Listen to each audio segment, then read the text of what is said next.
how to actually build range in your nervous system so you can move towards healed version of you, or actually heal, because a wide range in your nervous system means that you are fully mature, fully grown adult who can feel different emotions without tethering to them or making them, threatening to you.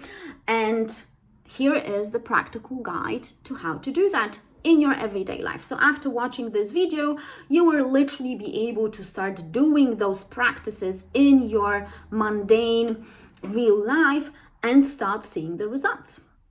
So let's start with the awareness point. So first of all, I want you to look at maybe the last week.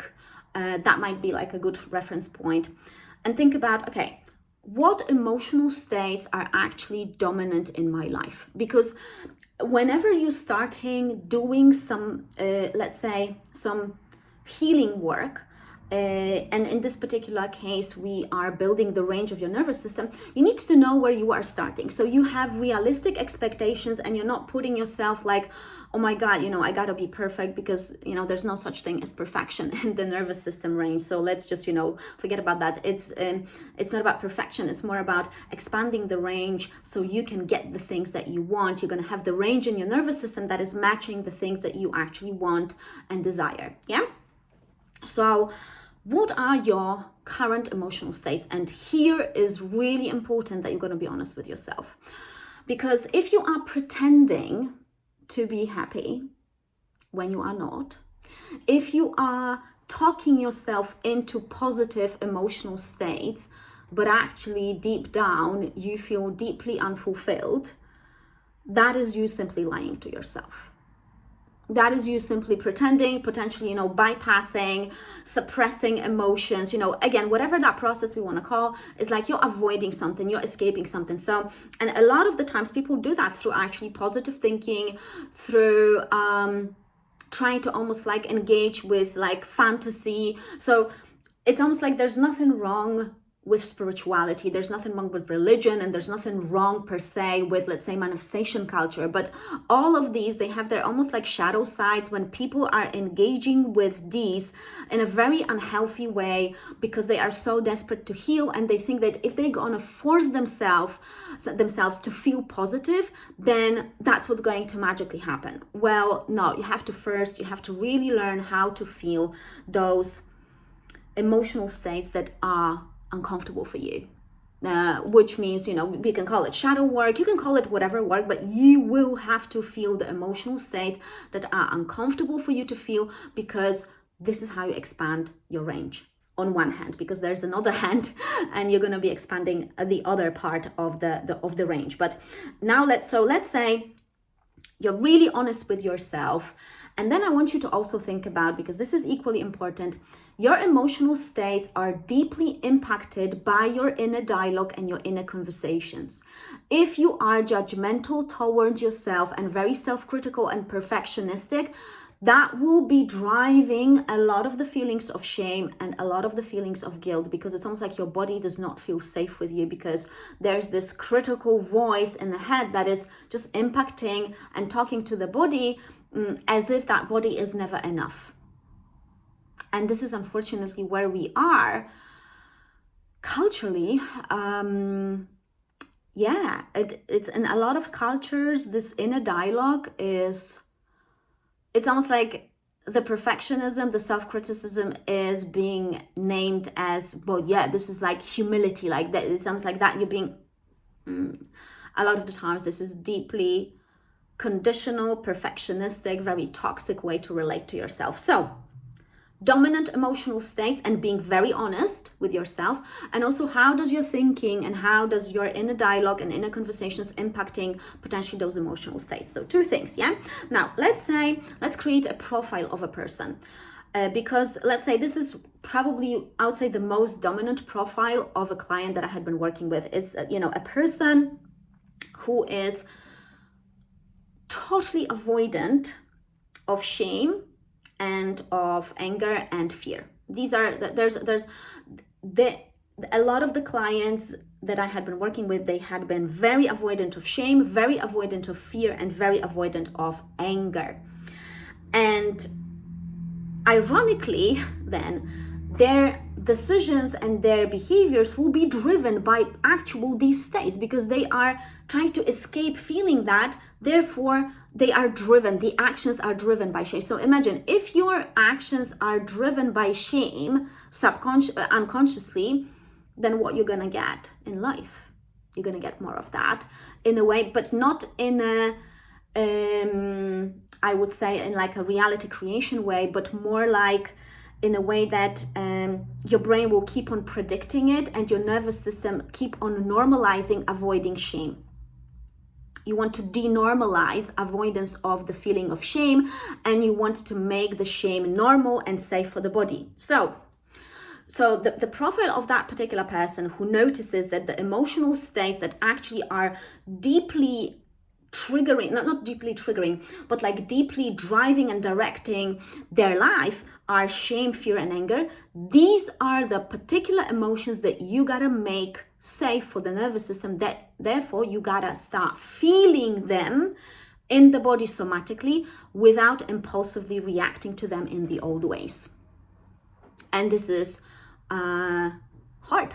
This is really hard. So, but this is the only way how you will increase the range on that one side. So these are the uncomfortable, let's say, emotions of that profile client that like I said, it's very common profile.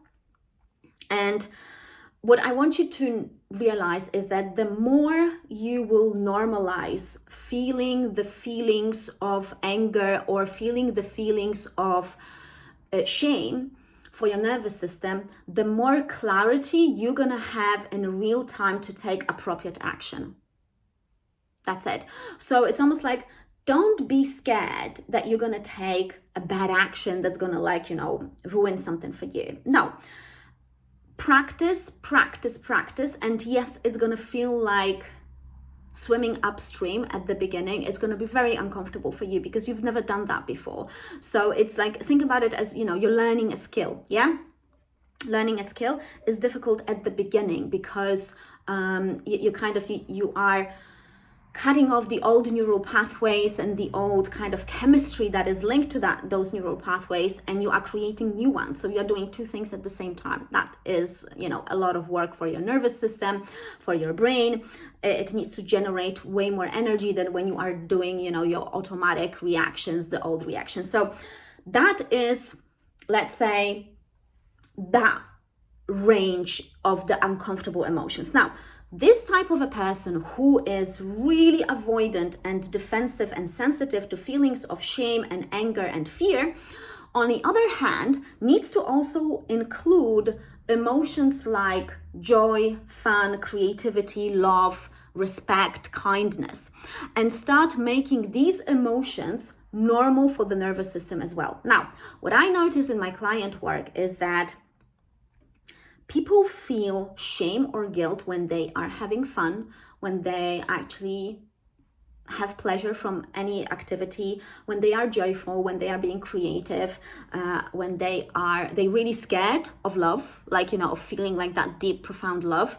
So this is like a real profile of people that I had been working with, and it's just so sad, that we have the adults who are really driven by shame and anger as their emotional states that are driving their behaviors, and on the other hand, they really depriving themselves of those feelings of joy and creativity and fun and love and kindness, because there's just so many very warped beliefs around that, and that was part of their conditioning. So you got to start including the positive and pleasant range of the emotional states. So think about childhood wants, childhood dreams, any hobbies that are actually, enjoyable for you, that actually give you relaxation, that actually, give you not a profound sense of wonder or something. No, let's not be dramatic about it either. No, just like you can almost so good. It's more like that feeling of relief, that feeling of, oh, I'm being seen.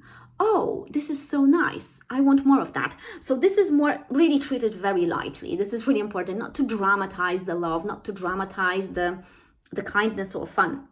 So, think about the people in your life and the environments that you are engaging with, and how you can actually consciously bring in and intentionally bringing more of these into your life. And the most important aspect when you are developing the range, so you have based on that profile client, you are actually normalizing the feelings, let's say, of anger and shame and fear, but also you're normalizing the feelings of joy, of fun, creativity, of love. You're going to start noticing that your life, it becomes fuller. That's one thing. But also I want you to remember about one thing. You're not supposed to be calm all the time. The nervous system has the range for both, because life is hectic, can be chaotic, so we're not supposed to be calm and positive all the time. We can feel all sorts of range of emotions, and our job is just to master those emotional states, so we are able to feel them without responding in a old conditioned way. So the calm is almost like, it's not about being calm all the time. It's more like you can come back to your baseline, whatever your baseline is, easily after a stressful event, depending, of course, on how stressful that event was, because, there'll be different levels of stress. Some people, might experience grief. So it's like, grief has you're experiencing the loss. Like, you cannot expect from the person to be, fun and loving and joyful after they experience the loss. So it's completely unrealistic. So let's be really rational about it. Let's be really scientific about it. So this is how you build a proper range in your nervous system based on that client profile that, like I said, that I encounter most in my private practice. If you want help with building your particular range because you feel like you maybe got some blind spot, book a session with me. We're going to work on a particular plan, so it's going to expand your particular nervous system, that's going to deal with your particular blind spots. And like I said in numerous of my videos, you literally sometimes need 1, maybe 2 sessions, depending on where you are on your healing journey. And then you need space between those sessions so you can implement and incorporate that action plan into your life and start seeing the effects and enjoy the effects of these, yeah? So that is it for today. Also, please like, share, and subscribe. I had been also thinking about doing a workshop for you guys. Please email me if you are interested in doing the workshop, and that workshop would be actually for building a nervous system range. So I would include loads of neuroscience around it. The workshop would be probably, the cost would be around like €200 for 2-3 hour workshop. It would be online on Zoom. That's kind of the idea that I had, because I thought like maybe it would be nice, to teach more about it, because 10 minutes, 15 minutes videos are definitely not enough to give you the full aspect and the full idea of how actually neuroscience works in terms of the emotional systems, in terms of your nervous system and the brain and all that sort of stuff. So if you would be interested in that, just email me, and then I'm going to see how many people I can gather, and then I will email all those interested people, and we can pick up a date or something, or I can pick a date, and then you hopefully be able to adjust. And of course, in the workshop, I'm not going to include more than 10 people because I like intimate spaces. So yeah, anyhow, if you are interested in that, just email me and I shall reply. Otherwise, I'll see you in my next video. Bye bye.